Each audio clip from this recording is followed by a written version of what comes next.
JJ's name and then I just hit start the recording, so it's never too late to start. It's never too late. Definitely do not do that. No, but I did hit start record, and then Matt was talking crazy. I know, but luckily. And then Joel said what he said about that racial or ethnic group. I don't remember. And then we started the podcast. Right. He caught me, Ben. I'm just kidding, folks. Joel, actually, he doesn't make any really sort of crazy jokes at all. But I love to accuse him. I love it. Yeah. Well, the problem is that you know it's going to get a reaction out of me, and I know that, and I still can't help myself. And you can't help it. Yes. I know. It's like being like you're in the water and you start bleeding a little bit, and then the sharks just come. You know, like as soon as they smell blood, they hunt you down. Yeah. So, if I would just own it, you would just like get bored. But you know. Yeah, you never let it get boring. You never let it get old. So I guess that'll keep being the joke. Anyway, welcome to Practical Shooting After Dark. We're here to talk about shooting in addition to whatever spicy stuff Joel brings up. On deck tonight, Mr. Park. Hello. Mr. Kim. Hello. My Korean brother. Yes, Mr. Matt Prank is also here. Hello. Live from who the fuck knows. Perfect. Well, everybody's here. All right, well, Kim has to talk about Area 4. Mm-hmm.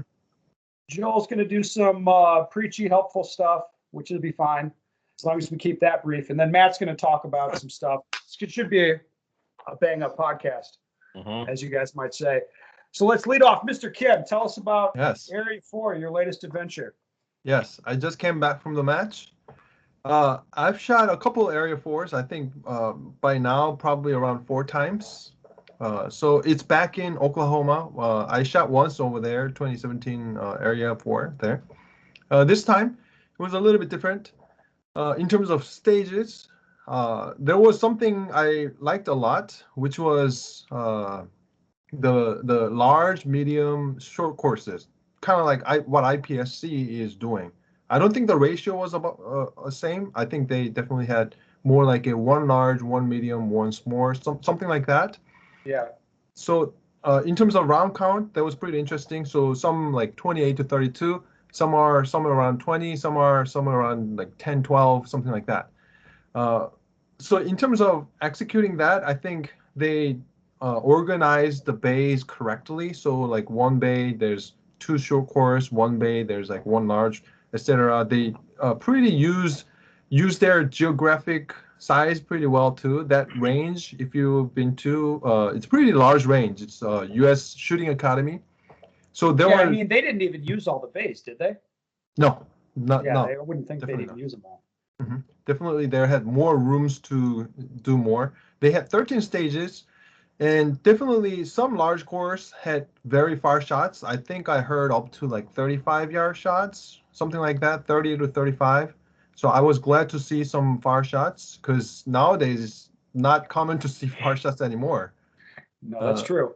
Yes, and there was a no-shoot target that was like half covering, which was, definitely you can make the shot. Mechanical accuracy should be somewhere around like at least 4 inches at 25 yards. That's common mechanical accuracy.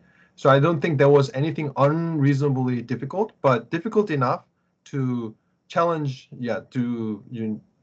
challenge your trigger control skill. Some stages were very fast.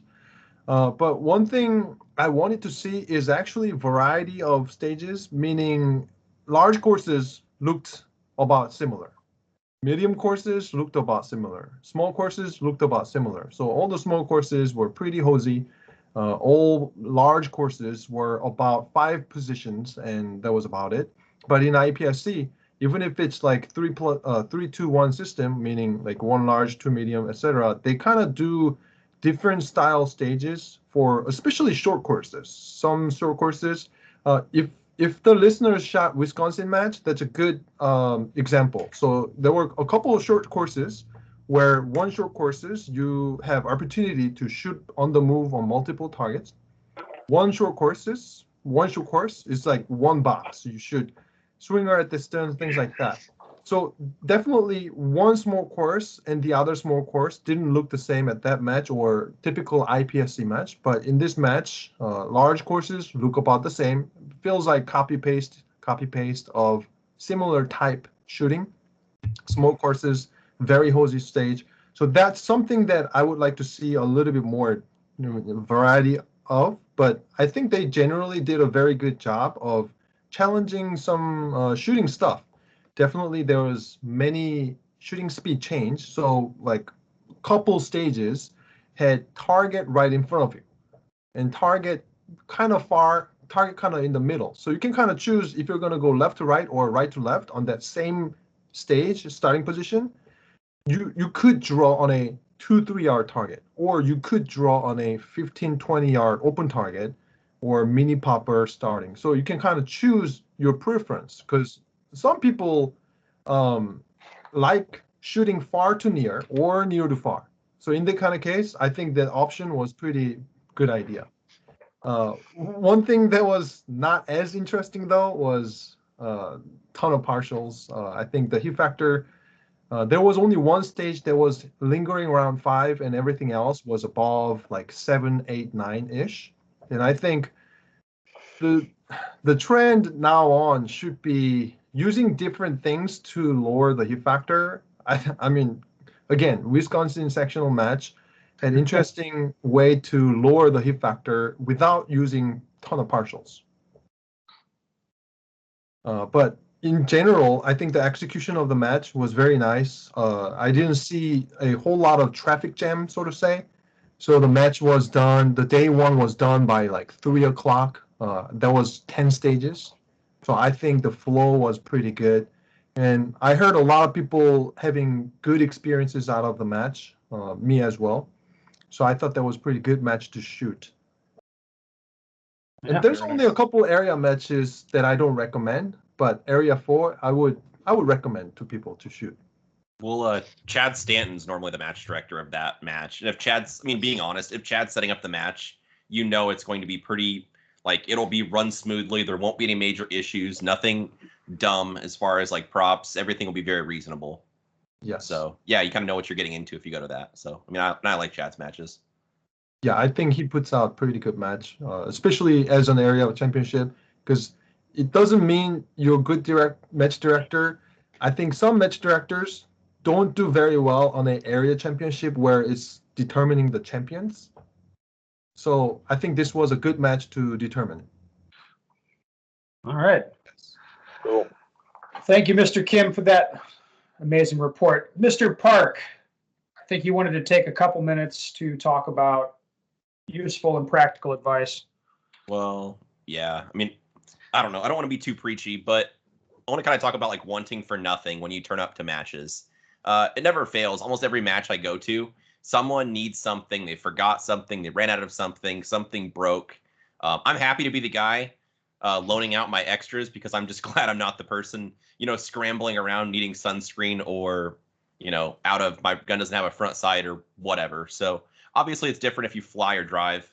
But I just try to set myself up to want for nothing. I try to plan ahead for stuff I think I might possibly need. And especially if I'm driving, just throw that extra crap in your trunk. You don't have to like carry a screwdriver set around with you all day, but you should have extra batteries if you have an electronic sighted handgun. You should have, check and make sure your holster's tight. There was one match where a person was like kind of looking at their holster and kind of messing around, like, what's going on? He's like, oh, I just found out I'm missing 2 screws from my holster. I'm like, oh boy, okay. Like I got a screwdriver here. We'll see if we can get this fixed. So I mean, that was at a class, wasn't it? Yeah. That was at a class. And I was just looking at it, I was like, damn, I think this dude's fucked, but you sorted him out. Yeah, but he discovered at the class. That's because you drove there, so you had all your stuff in your car. Yeah, exactly. So anyway, just extra snacks, extra water, more than you need, extra towels, sunscreen.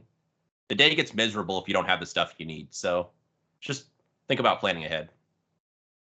Yeah. You think you see more people that don't do any planning?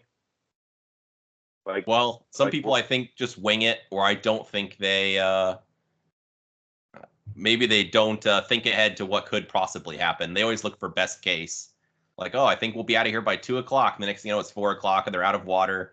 They don't have enough sunscreen. It's muddy, and they're dropping their mags in sand or mud. Like, oh, I wish I had a towel to wipe off my mags, or like, yes. Oh, a mag brush. Like Rain's I a big problem. Like keeping a poncho in your range bag is always a good idea.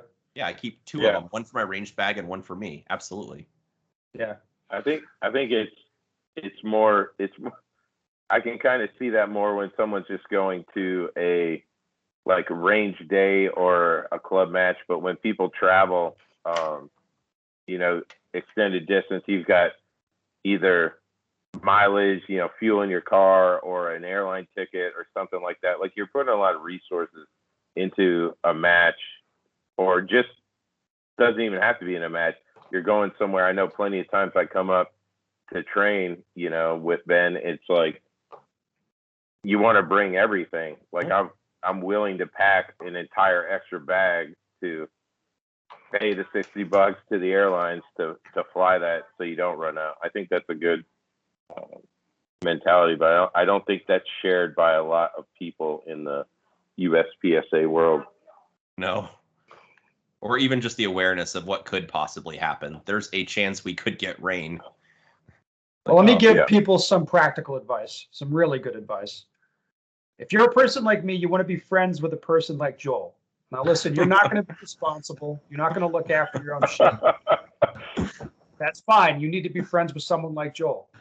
And all you have to listen to them fucking this self-satisfied bullshit when they produce the thing you need. You're going to have to enjoy some of that, but it's going to be worth it. Okay? It is. So make friends with Joel.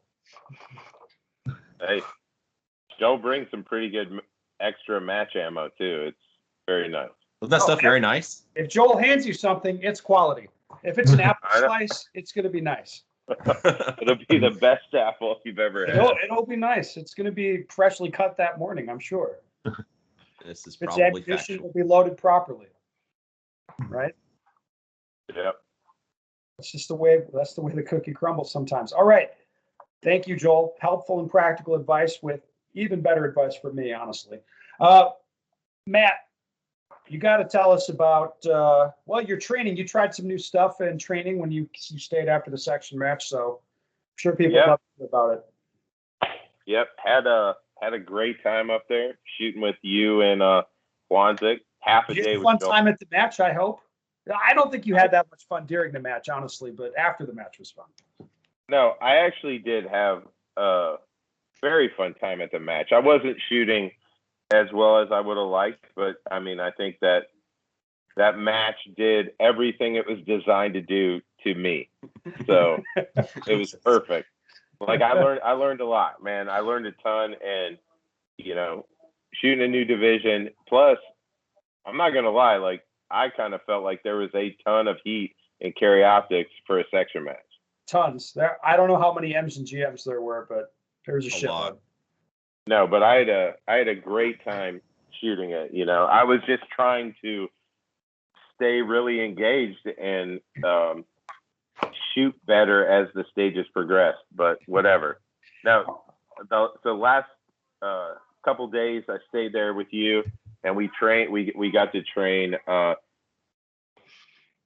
Kind of did something. I've done it before, you know, especially with rifles, covering the front of the red dot.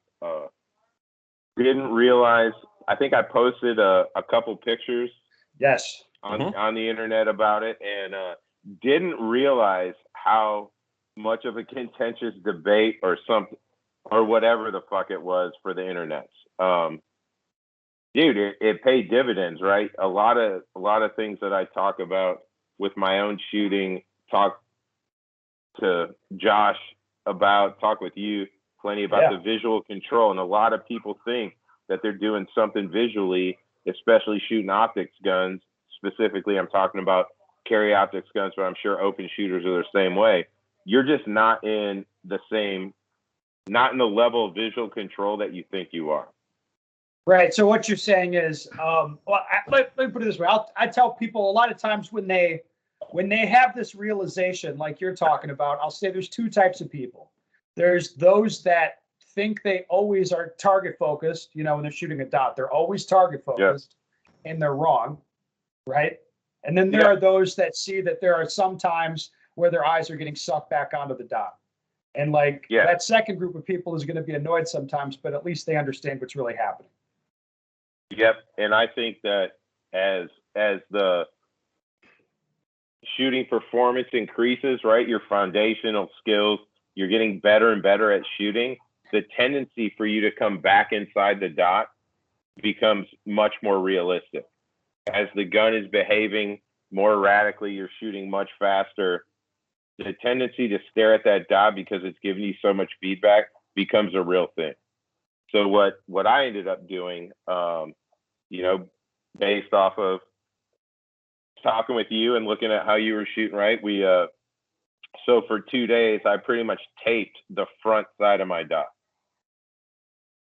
And I've done that in the past, with rifles.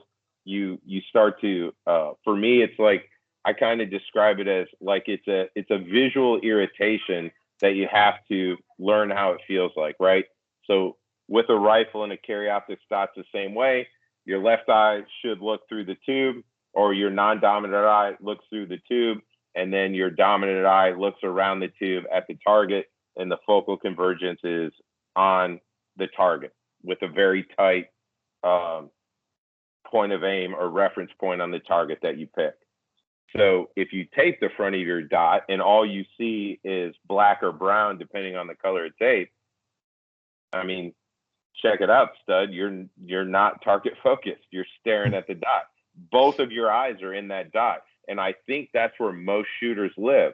And I think that even, some very remarkable top level guys are like, don't understand, or they call it point shooting or whatever. No, you're focusing on your fucking dot, and your fundamentals are what's getting you by. But you see that, really quickly switching over to rifles, right? You saw that with the rifle game, Ben, didn't you? Oh yeah. Of Like how you want to start chasing that dot visually. When the right thing to do is like just to keep looking right where you want to drive the bullets, and it's like the dot just floats right back to that spot. Like right. Especially at distance, it helps even more to be target focused because you're returning the gun for follow-on shots with a lot of precision. It does. It's hard to see in a pistol, but everything, all the feedback that you get from the dot, and if the dot is behaving erratically, it all translates to visual cues in your brain that you are going to put input into the gun to help it arrive back to the desired point of aim. And those are all little micro or major inputs. It happens in what happens above your waist, it happens below your waist. And I'll tell you what, for 2 days of shooting, it really wasn't that heavy of a lift to get used to shooting with the dot covered. And what I took away from it was a very disciplined look at being target focused. Yeah. One of my guns has had the reticle taped for months, and I've just left it like that because every time if I'm teaching or working with it or whatever, like it doesn't bother me to have the reticle taped. Like I don't care. So when other people see that, usually it's like a conversation starter. It'll get them to do it, and then they kind of see what's going on. And it's been good like that. Yeah, the gun I shot with you guys for days, like that's the gun. Like I just have left it taped. I just haven't fucked around with it. If you're doing everything you're supposed to be doing visually with shooting a optic gun, yes, tape on the front of the optic doesn't matter. I agree. Mm-hmm. It just doesn't, and I'll argue that point all day with anybody. Like it just doesn't. If it's the linchpin that is the biggest hole in your game, and you're going to rely on your reputation or your name or whatever to say that it's something other than what it is, you're fucking wrong. You're 100% wrong. And we all know who I'm talking about. I want to say his name so fucking bad. Jesus Christ. Holy crap. Okay. Full send Matt. Maybe I want to share one thing. So this is actually something I learned using the non-dominant eye correctly, even before shot carry optics. So in my case, I was born with a very bad eyesight. So my right eye prescription when I shot production with the iron sight my right eye was more of a reading prescription, so I couldn't see the target at all. But I can see the front sight, so prescription. And the left one was just regular prescription, so I can see the target. So I kind of went through a process. It took me 2 months to make it super comfortable to be able to see the target with the left eye, and then just have the right eye kind of not see the target, but just see the front sight. So it kind of naturally translated when I'm shooting carry optics. So this is something, if you are shooting iron sight and you have reading prescription, so you can't see the target on the right eye, and then left eye can see the target clear, then I think this is something that you may have naturally developed. But if somebody has good vision, it's likely that's what you said, like the visual conversion and actually shooting not really target focus, especially with the left eye. Yeah, like when I used to, like years ago, when I shot sight focused at difficult shots, I never really understood how bad it was fucking me on the follow-on shots. You know what I mean? Yeah. Like you line up the gun and then you switch your focus to the front sight and boom, you break that shot. You feel really good about that one, but then it's always a battle, like returning the front sight to the same spot or shooting like a plate rack at 20 yards. When you're sight focused, it's very difficult to pick a precise spot on the plates. You pretty much just transition into a white blob. Mhm. Like I never was really very good at dealing with that stuff until I was target focused all the time with irons. Yeah. Like I won a few nationals doing shit that I don't do anymore. Let me put it that way. Yeah. Well, I honestly don't think it's as much of a physiological issue with people as much It's psychological for sure.